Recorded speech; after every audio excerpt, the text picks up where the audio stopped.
So ఇప్పుడు వచ్చేసి ఎక్కువ మెయిన్గా లెజిస్లేటివ్ ప్రొసీజర్ ఇన్ పార్లమెంట్ చూద్దాం. అంతకుముందు యూత్ పార్లమెంట్ అనేది 4th all India whips conference recommend చేసింది.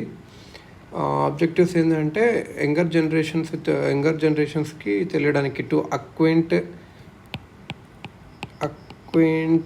Younger generations with practices and procedures of parliament, imbibe the spirit of discipline and tolerance, cultivating the character in the minds of youth, to imbibe the spirit of discipline and tolerance, cultivating character, to inculcate in the student community the basic values of democracy and to enable them to acquire a proper perspective on the functioning of democratic institutions, to inculcate in the student community the basic values of democracy and to enable them to acquire a proper perspective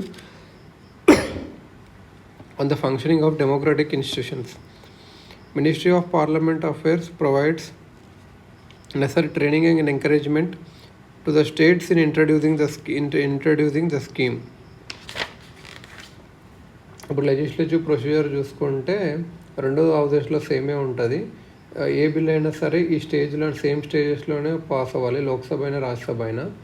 A bill is bill అంటే ఏంటంటే a bill is a proposal for legislation and it becomes an act or law when duly enacted. A bill is a proposal for legislation. What is a bill అంటే bill is a proposal for legislation and it becomes an act or law when duly enacted. Bills introduced in the parliament అనేది రెండు kinds, public bills, private bills. Also private బిల్స్ని public బిల్స్ని government bills అంటారు, private bills private members bills ఇట్లా అంటారు. తో both are govern by same general position. Public అయినా private అయినా సేమ్ స్టేజ్లో పోతాయి, కాకపోతే కొంచెం రెస్పెక్ట్ ఉంది, కొంచెం డిఫరెన్సెస్ ఉన్నాయి, కొంచెం డిఫరెన్సెస్ ఉన్నాయి. ఆర్డినరీ బిల్స్ని ఎలా క్లాసిఫై చేస్తారంటే చూద్దాం. ఓకే, పబ్లిక్ బిల్ ప్రైవేట్ బిల్కి డిఫరెన్స్ చూద్దాము. పబ్లిక్ బిల్కి ప్రైవేట్ బిల్కి. పబ్లిక్ బిల్లు ఇది పార్లమెంట్లో మినిస్టరే ఇంట్రడ్యూస్ చేస్తారు. Private bill other than a minister. Public bill అనేది ఇది policies of government ruling party. Private bill ఏంటంటే stand of opposition party on public matter. Public bill ఏంటంటే great chance to be approved ఉంటుంది. Private bill less chance, తక్కువ members ఉంటారు కాబట్టి. Public బిల్కి అయితే ఇట్స్ 7 days నోటీస్ ఇవ్వాలి. ప్రైవేట్ బిల్కి అయితే 1 month నోటీస్ ఇవ్వాలి. Public bill rejection by the House amounts to the expression of want of parliamentary confidence in the government and may lead to its resignation. Private బిల్ని reject చేస్తే అంత ఏమి implication ఉండదు, parliamentary confidence in the government or its resignation అట్లా. Public bill draft ఎవరు చేస్తారంటే concerned department in consultation with law department. Concerned department law డిపార్ట్మెంట్తో consult అయ్యి. కానీ ప్రైవేట్ బిల్ ఏం చేయదు, తన మెంబరే చూసుకుంటాడు అంతా. సో బిల్స్ని ఎలా క్లాసిఫై చేసాము అంటే 4 categories అంటాము. Ordinary bills. ఇది ఏంటంటే any matter other than financial subjects ఉండవు ఆర్డినరీ బిల్స్లో. మనీ బిల్స్ అనేటివి financial matters, taxation, public expenditure అనేది మనీ బిల్స్. ఫైనాన్షియల్ బిల్స్ అనేటివి which are also concern with financial actions. కొంచెం మనీ బిల్స్కి ఫైనాన్షియల్ డిఫరెన్స్ ఉంటుంది, కానీ రెండు మనీతోనే కొద్దిగా డీల్ చేస్తాయి. Constitution amendment bill, CAA, constitution amendment bills act అంటాం కదా, విచ్ అమెండ్మెంట్ కాన్స్టిట్యూషన్ మారడానికి ఇది అన్నట్టు కాన్స్టిట్యూషన్ అమెండ్మెంట్ బిల్స్. కాన్స్టిట్యూషన్ అనేది సపరేట్ ప్రొసీజర్ ఉంది for enactment of all 4 type bills. ఈ procedures with regard to ordinary bills, money bills and financial bills ఇవి మనం ఆల్రెడీ కాన్స్టిట్యూషన్ అమెండ్మెంట్ చూసాం ఆల్రెడీ. ఇక్కడ 3 చూద్దాం. ఆర్డినరీ బిల్స్ ఎలానో చూద్దాం ఇప్పుడు. ఏ ఆర్డినరీ బిల్ అయినా సరే 5 stagesలో పాస్ అవ్వాలి పార్లమెంట్లో. దాని తర్వాతనే స్టాట్యూట్ బుక్లో ప్లేస్ పొందుతుంది. Statute book. ఫస్ట్ రీడింగ్ ఏంటంటే ఆర్డినరీ బిల్ అనేది ఏ హౌస్లన్నా ఇంట్రడ్యూస్ చేయొచ్చు. ఈ బిల్ని మినిస్టర్ లేకపోతే ఎవరైనా వేరే మెంబర్ అయినా ఇంట్రడ్యూస్ చేయొచ్చు. member who wants to introduce the bill has to ask for the leave of the house. The member who wants to introduce the bill has to ask for the leave of the house. ఎప్పుడైతే house grant చేస్తుందో leave to introduce the bill, member of the mover of the bill introduces it by reading its title and objective. Title ఇంకా objectives చదువుతాడు. Title and objectives. No discussion on the bill takes place at the stage. ఏ discussion ఇప్పుడు జరగదు, just reading title objectives read చేస్తాడు. Later the bill అనేది ఇప్పుడు gazette of ఇండియాలో publish చేస్తారు. If a bill is published in the gazette before its ఇంట్రడక్షన్కి ముందే గెజెట్లో పంప్లీట్ చేస్తే leave of the house to introduce the bill is not necessary. Introduction of the bill and its publication in the gazette, ఇది first reading అన్నట్టు. బిల్ని introduce చేయడం, గెజెట్లో పెట్టడం, పబ్లికేషన్ చేయడం ఫస్ట్ రీడింగ్. మరి సెకండ్ రీడింగ్లో ఏముంటుంది? ఈ స్టేజ్లో బిల్ అనేది not only receives general but also the detail scrutiny and assumes its final shape. ఇక్కడ అంతా not only receives general but also the detailed scrutiny final shape వస్తుంది. Hence it forms the most important stage in the enactment of the bill. In fact the stage involves 3 more stages. Second దాంట్లో మూడు stages ఉంటాయి. Stage of general discussion, committee stage, consideration stage. ఇప్పుడు stage of general discussion చూద్దాం. Stage of general discussion. Stage of general discussion. Stage of general discussion. The printed copies of the bill are distributed to all the members. The principles of the bill and its provisions are discussed generally. The printed copies of the bill are distributed to all the members. The principles of the bill and its provisions are discussed generally. Principles of the bill ఇంకా provisions discuss చేస్తారు జనరల్గా. But the details of the bill ఇప్పుడు ఇంకా discuss చేయరు stages of general డిస్కషన్లో. ఈ స్టేజ్లో house అనేది 4 యాక్షన్స్లో ఒకటి తీసుకోవచ్చు. ఏం చేస్తూ it may take the bill in to consideration immediately are on some other fixed date. House ఈ రోజు అన్నట్టు ఇప్పుడే డిస్కషన్ చేయొచ్చు, ఏదైనా కొన్ని రోజుల తర్వాత డిస్కస్ చేయొచ్చు. ఈ బిల్ని ఒక సెలెక్ట్ కమిటీకి రిఫర్ చేయొచ్చు. Select committee of the house. Joint కమిటీకి కూడా చేయొచ్చు, 2 houses. Circulate the bill to elicit public ఒపీనియన్కి కూడా సర్క్యులేట్ చేయొచ్చు. సెలెక్ట్ కమిటీలో ఎవరు ఉంటారంటే members of the house where the bill originated. Joint కమిటీలో ఇద్దరు ఉంటారు. ఏదన్నట్టంటే ఇప్పుడే డిస్కస్ చేయొచ్చు, లేకపోతే కొన్ని రోజులు ఏదైనా డేట్ ఫిక్స్ చేయొచ్చు. Select committee or joint committee or elicit public opinion. Next stage వచ్చేసి కమిటీ స్టేజ్. యూజువల్ ప్రాక్టీస్ ఏంటంటే to refer the bill to select కమిటీకి చేస్తారు. దిస్ కమిటీ ఎగ్జామిన్ చేస్తుంది బిల్ థరోలీగా అండ్ డీటెయిల్గా, క్లాస్ బై క్లాస్. ఇది amend కూడా చేయొచ్చు ప్రొవిజన్స్ని, but without altering principles underlying it. ప్రిన్సిపల్స్ని ఆల్టర్ చేయకూడదు, కాకపోతే అమెండ్ చేయొచ్చు కొద్దిగా.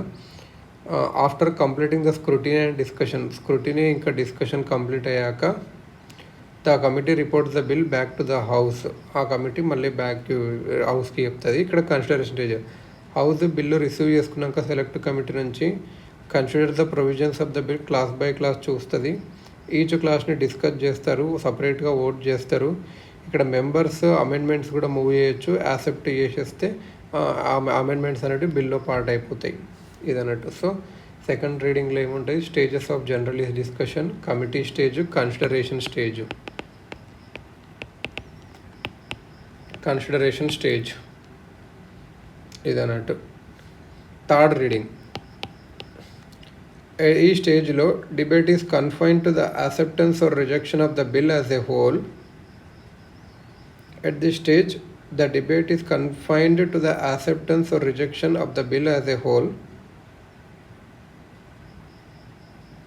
No amendments are allowed. ఈ స్టేజ్లో అమెండ్మెంట్స్ ఏముండవు. As the general principles underline the bill have already been scrutinised during the stage of second reading. If the majority of the members present and voting accept the bill is regarded as passed by the House. Thereafter, bill is authenticated by the presiding officer of the House and transmitted to the second House for consideration and approval. A bill is deemed to have been passed by the Parliament only when both houses agreed to it, either with or without amendments. ఇదన్నట్టు. ఈ స్టేజ్లో debate అనేది only accept చేయాలా, reject చేయాలా బిల్ని ఓల్గా, అదంతే. Amendments ఏమి ఉండవు. ఎందుకంటే general principles underlying ఏవైతే ఉన్నావో అవన్నీ స్క్రటినైజ్డ్ తర్వాత చేశారు సెకండ్ స్టేజ్ ఆఫ్ రీడింగ్లో ఇది అన్నట్టు. ఇప్పుడు bill in the second house. ఈ సెకండ్ హౌస్లో బిల్ అనేది ఆ same 3 stages, first reading, second reading, third reading. Second రీడింగ్లో stages of general discussion, committee stage, consideration stage ఇవన్నీ అయితే అన్నట్టు 4 ఆల్టర్నేటివ్స్ ఉంటాయి ఈ హౌస్ ముందర. ఇప్పుడు సెకండ్ హౌస్లో ఇది bill as it is pass చేయొచ్చు, అమెండ్ చేయకుండా. ఇది bill it may pass the bill with amendments ద్వారా పాస్ చేయొచ్చు and return it to the first house. Amendments చేసి రీకన్సిడర్ చేయండి అని చెప్పి ఫస్ట్ హౌస్కి పంపించచ్చు అన్నట్టు. ఇది రిజెక్ట్ కూడా చేయొచ్చు bill all together. It may not take any action the keep bill పెండింగ్లో కూడా పెట్టొచ్చు. ఏ యాక్షన్ తీసుకోకుండా రిజెక్ట్ కూడా చేయొచ్చు, పాస్ కూడా చేయొచ్చు, అమెండ్మెంట్స్ చేసి రివర్స్ పంపొచ్చు అన్నట్టు. If the second house without any amendments pass చేస్తే ఓర్ ఫస్ట్ హౌస్ ఏవైతే అమెండ్మెంట్ సెకండ్ హౌస్ చెప్పిందో అవన్నీ యాక్సెప్ట్ చేస్తే ఇంకా అప్పుడు ఇంకా 2 హౌసెస్ పాస్ చేసినట్టు ప్రెసిడెంట్కి ఇస్తారు అసెంట్ కోసం.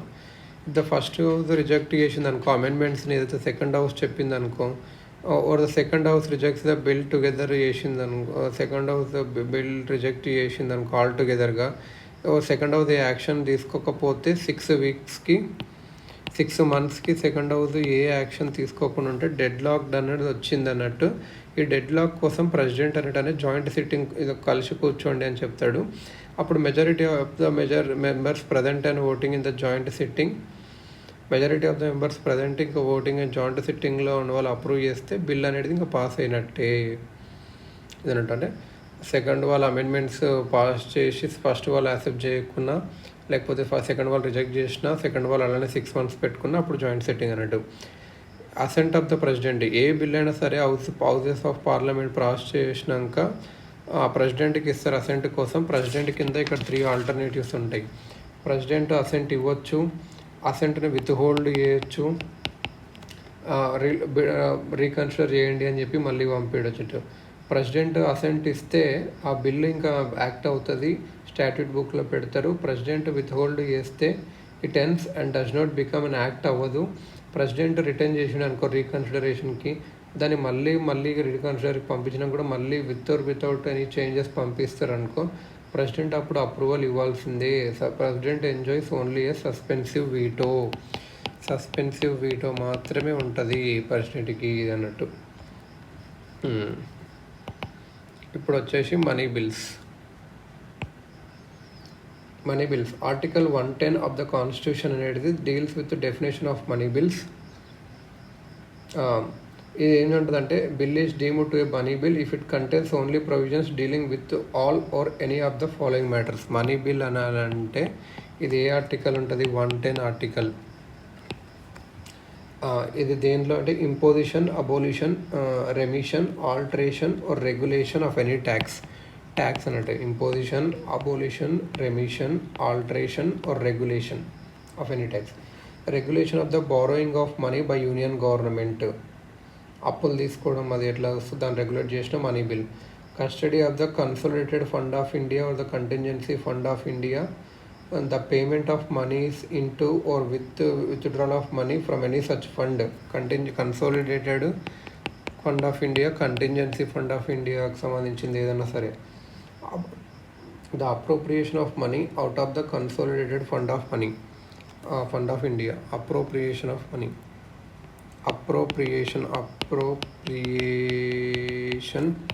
of money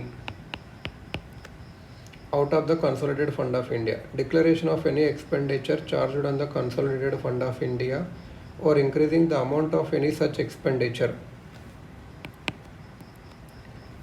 Declaration of any expenditure charged on the consolidated fund of India or increasing the amount of any such expenditure. The receipt of money on account of the consolidated fund of India or the public account of India or the custody or issue of such money or the audit of the accounts of the union or of state, and the receipt of money on account of the consolidated fund of India or the public account of India or the custody or issue of such money or the audit of the accounts of the union or of state or any matter incidental to any of the matters specified above. Okay, మెయిన్గా డబ్బులు కొంచెం A bill is not to be deemed to a money bill by reason that only that it provides for ఇప్పుడు imposition of fines లేకపోతే or other pecuniary penalties ఇదే money bill కాదు. Demand or payment of fees for license or fees for services rendered ఇదేమి money bill కాదు. Imposition, abolition, remission, alteration or regulation of any tax by any local authority or body of local purpose ఉంటే ఇది కూడా money bill కాదు.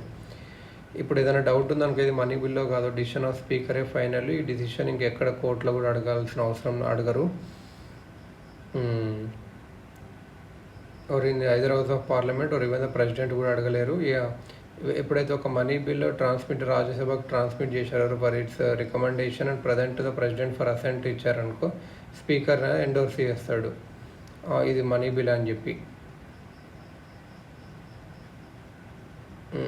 Constitution అనేది ఒక special procedure పెట్టింది money bills pass చేయడానికి పార్లమెంట్లో.